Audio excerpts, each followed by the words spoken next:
if somebody's feeling comfortable, they're seeing the line, but it's wobbling. What drill do you have for golfers that where to make it get end over end a little better? There's only two things that can make the ball wobble. Okay. It's obviously path and face. So when you watch the tour guys, there's two drills that they all do. So can I grab a couple of these here?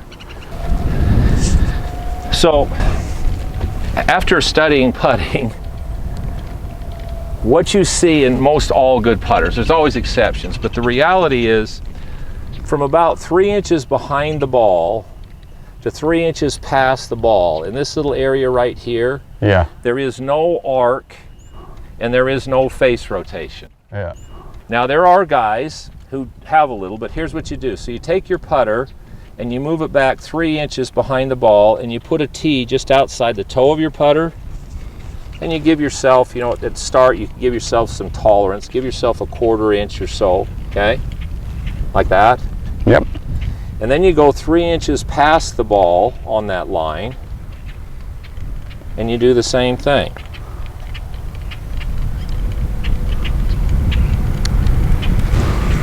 Now, here's the deal. If my putter goes through those tees and it doesn't hit the tees, you know your path was good. What's the only thing that could have made that ball wobble? Face. Exactly. So then, on the next one here, now the tees are aimed just a little right of the hole, but now I'm going to get the club to go through the tees, but I'm going to get the face to work. Yep. So that's one of the best ways to eliminate one of the variables. Yeah, on tour you'll see guys practicing some form of this on every single tour event. Yeah. Now the other thing you'll see them is there's these different putting arcs, putting tracks, where you can set the heel of the putter on the track and you make a backstroke and you can feel the stroke, and then they move just a little off the track and make a stroke. Now when you use those putting tracks, what's perfect every time? Path. Your path. Yeah. So the only thing that can make the ball wobble then is your face. So that's why they use putting tracks. Okay. And then they move off the track and see if it rolls, and if it isn't, then back on the track, because the track eliminates the variable of path, which is kind of what this does. I like this better than the putting tracks, because putting tracks, you just kind of let the putter rest. It's kind of doing it for you. It's doing it for you. Now it definitely gives you a feel, but most everybody, as soon as they move off a putting track and they swing, their swing arc isn't even close.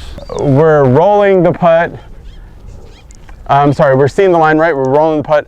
So let's talk about green reading just a little bit, especially within, you know, like that makeable range from, like, I guess every putt's makeable, but you know, where you're really expecting to make it from like 8 feet to 15 feet. Especially on putts where you just can't decide one way or the other, you just are not seeing the read. First of all, one of the best teachers I ever had, Joe Nichols, he was also a really good putter. And he gave me a tip one time, and I know there's guys that go the opposite direction of this, but here's what he told me. He says, any putt inside of 10 feet, he goes, unless there's something that really makes you know you got to play the ball out of the hole, don't play the ball out of the hole. Make the break, make the ball get it out of the hole. Does that make sense? Okay, so it would be like a real extreme circumstance for you to be inside 10 feet and not aiming at some portion of the hole. In the hole. So he says, unless something very dramatically says get it out of the hole, he says, make sure the ball starts somewhere inside the hole and it has to break to get out of the hole. Especially when you're standing over putts and you're going, you know, I'm not quite sure which way this is going to break, which I'll show you what everybody should do to find that, which way they see the putt the best from. Two things have always helped me with putting. Yeah. Water and roof lines. Now, why do I say water and roof lines? Or anything that's a square. So right here with Superstition, we're standing here. Behind that camera, you see that table? Yep.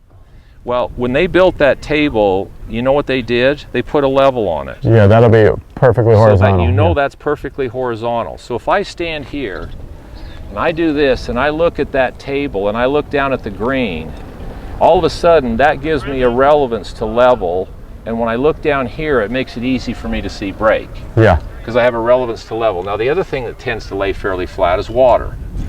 So if there's a lake on the side or a stream and the water's not moving very fast, water tends to sit flat.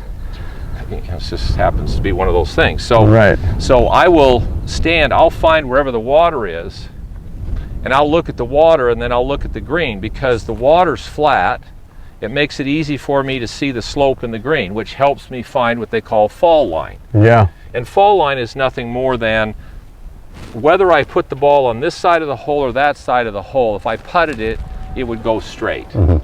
Now this putt, the fall line is right up there, so it's right through here. And the other thing about fall line, once you can see fall line, if the ball goes to the right of the fall line, well, how's the putt going to tend to break?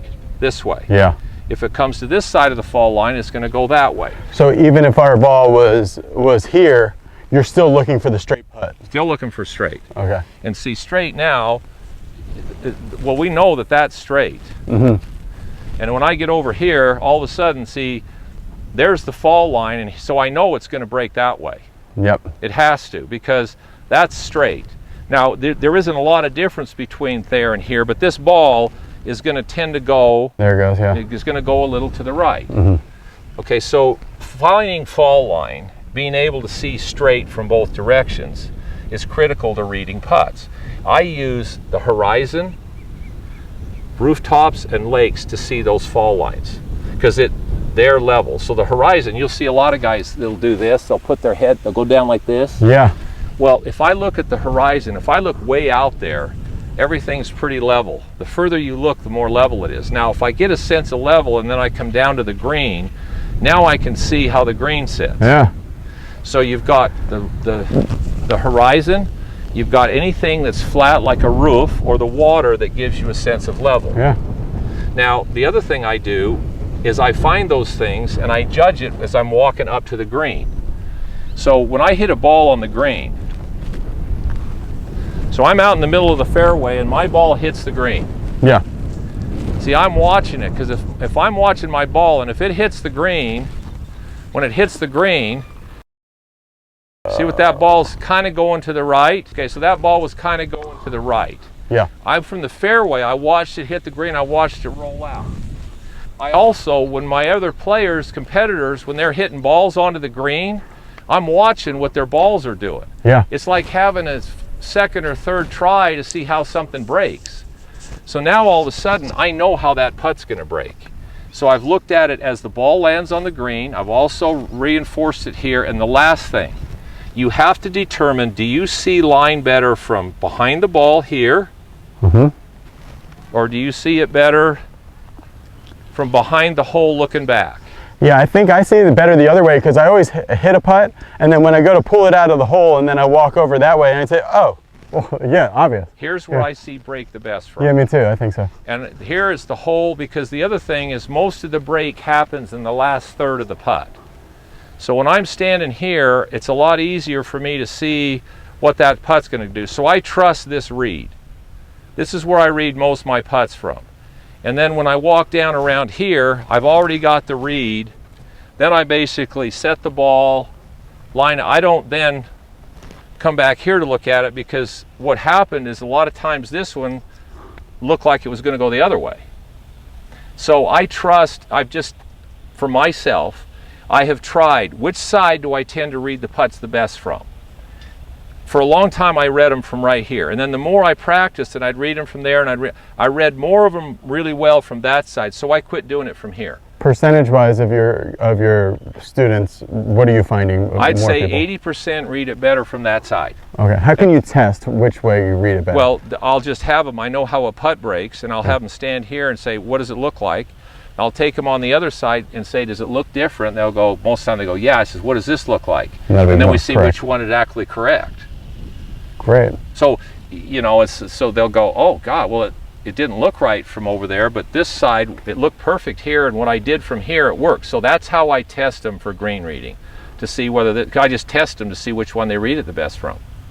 And whichever one they're correct on, I say, well, you better read it from here and trust that one. Because if you get here then, and now you look at it, it may not look the same, and now what is there? Now you're not confident. Yeah. Now there's a little question, is it going to break? Yeah. See, you can't afford to have that. You got to be committed. And if you see line correctly, you can roll the line, and you're committed to, and you're going to make a lot of putts. I mean, if you can make this ball roll, if you see line good, and you can make that ball roll, you are going to make a lot of putts. Yeah.